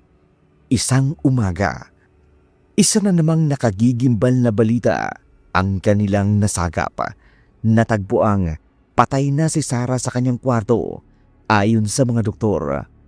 Natural cause raw ang sanhi ng pagkamatay, ngunit ang mga nakakikilala sa kanya hindi naniniwala sa naturang pahayag. Pinagbintangan kaagad si Congressman Reyes na may kinalaman sa pagkamatay ng dalaga, ngunit matatag niyang pinasubalian ang lahat ng akusasyon. Sa harap ng mga kamera, nagpahayag siya ng pakikiramay at umuulit na walang kinalaman sa mga nangyari. Malungkot ding inilibing si Sarah. Ang pag-asa na makamit ang hustisya tila unti-unting naglalaho kasama ng kanyang pagkamatay. Ang taong makapagsasabi sana ng buong katotohanan ay wala na. Matapos ang libing, naging tahimik si Sarina at Leonard. Ngunit hindi mapanatag si Leonard. May alam siyang lihim tungkol kay Sarah na hindi niya sinabi kahit kanino. Isang gabi, hindi niya na nakaya pa napasanin ang nasa kanyang dibdib. Kinausap niya si Sarina. Inilandad ang katotohanan na matagal niya nang itinatago tungkol kay Sarah. Alam ko ang lihim ni Sarah. Anong ibig mong sabihin? Nakita ko siya. Nakita ko siyang nagbabago ng anyo. Katulad ng nangyari kay Tita Pe. Isang gabi, hindi ako makatulog. Narinig ko siyang lumabas ng kwarto. Sinundan ko siya. Nakita ko kung paano siya nag-iba. Aswang din si Sarah. Bakit hindi mo sinabi sa akin? Dahil kinausap ko siya pagkatapos nun. Nasabi niya sa akin, ayaw niya maging aswang. Hindi niya kayang tanggapin ang tunay niyang pagkatao. Sinabi niya kung kamatayan ng susi para mawala ang sumpa, gagawin niya yun. Ibig mong sabihin, Maaaring tinanggap niya na lang ang ginawa ni Congressman sa kanya. Hindi dahil hindi niya kayang lumaban, kundi dahil alam niyang yun lang ang paraan para makalaya siya sa sumpa ng inyong lahi. Sa huli, ang katotohanan ay mas komplikado pa sa inaakala nila. Si Sarah, hindi lamang biktima ng isang makamundong krimen, kundi pati na rin ng isang sumpa na dala ng kanilang dugo. Sa kanyang pagkamatay, natagpuan niya ang kapayapaan na matagal niya nang hinahangad, ang paglaya sa pagkakaiba na hindi niya kailanman kayang tanggapin sa kanyang buhay. Ilang linggo matapos ang libing ni Sarah, nagsimula ng magplano ng paghihiganti sina Sarina at Aling Fe. Mananahimik na lang sana sila, ngunit nang ipapatay ni Congressman si Sarah, doon tumindi ang galit na mag-ina sa kanya. Sa isang private resort sa malayong lugar, naghihintay si Congressman Reyes ng isang napakagandang babae na ipinakita sa kanya. Hindi niya alam na ito si Sarina. Inayusan, naka-makeup, pinaganda upang hindi siya makilala. Ang dating simpleng dalaga ay naging isang stunning na babae, kaakit-akit at nakatatawag ng pansin. Buong akala ni Congressman, isang bagong customer ang kanyang makakasama. Talaga kapag may pera, I can get what I want. I can have what I want. Lahat ng gusto ko, nakukuha ko. maganda pala kapag may pera. Totoo pala ang kasulatan. Money is the root of many evil. Siyempre. Tingnan mo nga. Nandito ka ngayon sa harap ko. Kung magiging babait ka sa akin, anumang meron ako, mapapasayo. Pera, properties, influence, lahat yan makukuha mo. Hindi mo ako sasaktan. Hindi mo gagawin sa akin ang ginawa mo sa mga nauna mong babae. Para sa kagaya mong maganda? Oo. Basta't masunurin ka lang sa akin, hinding-hindi ko gagawin yun. Tsaka, isa pa, ikaw ang babaeng hindi karapat-dapat saktan. Babaeng karapat-dapat ingatan at mahalin. I like you na. Good girl. Halika nga rito. Lumapit ka sa akin. Ano pong gusto niyong gawin ko? Magaling ka talaga. Kagaya ni Sarah noon. Demonyo! Congressman, may mahalaga po kayo may sasabihin sa inyo. Mamaya na yan. Pagkatapos ng ligaya ko rito. At ito na ang huling ligayang mararanasan mo sa buhay mo. Importante ako, Congressman! Mamaya na sabi. Buisit ka. Nasa climax ako ngayon. Huwag mo akong iistorbuhin. Sige na. Ituloy mo lang ginagawa mo. Oh, ang sarap. Ang talap-talap. Amoy sariwa ko. Pero magaling. Oh. Narinig mo na ba ang sinasabi? Kung ang kanan mong mata ang sanhi ng iyong pagkakasala, dukutin mo ito at itapon. Sapagkat mabuti pang mawalan ka ng isa sa mga bahagi ng iyong katawan kesa ang buong katawan mo ay mapatapon sa impyerno. Oh, simulan mo na kasi. Huwag mo nang damihan pa yung mga seremonya. At kung ang kanan mong kamay ang sanhi ng iyong pagkakasala, putulin mo ito at itapon. Bilisan mo. Sapagkat mabuti pang mawalan ka ng isa sa mga bahagi ng iyong katawan kesa ang buong katawan mo ay mapunta sa impyerno. Okay lang. Okay lang. Basta kung sa impyerno, kasama kita. Oh, talap-talap talaga. Kung kaligayahan mo ang sanhi ng iyong pagkakasala, mabuti pang putulin kesa Anong ginagawa mo? Teka! puputulin ko ang kaligayahan mo para kay Sarah at sa lahat ng mga batang sinaktan mo. Ang hustisya ay hindi laging nadadaan sa korte. Sa aming mga aswang, ang hustisya ay iginagawad mismo sa taong gumawa nito. Ang pamilya mismo ang gaganti sa ginawa mong pagpatay at paglapastangan sa anak ko. Demonyo kayo! Kapul kayo ng mga demonyo! Ikaw ang mas demonyo dahil sa ginawa mo. Ngayon mo sabihin na pag may pera ka, magagawa mo ang lahat ng gusto mo. You can get what you want! Tingnan natin kung may magawa ba ang pera mo para maibalik ang kaligayahan mo! Ibalik na yan! E di ibalik. Ma! Nga! Anong gagawin niyo, Ma? Ako na ang gagawa, anak. Ikaw ang pumutol, pero akong magbabalik. Pero sa bunganga niya, kainin mong kaligayahan mo! Nga!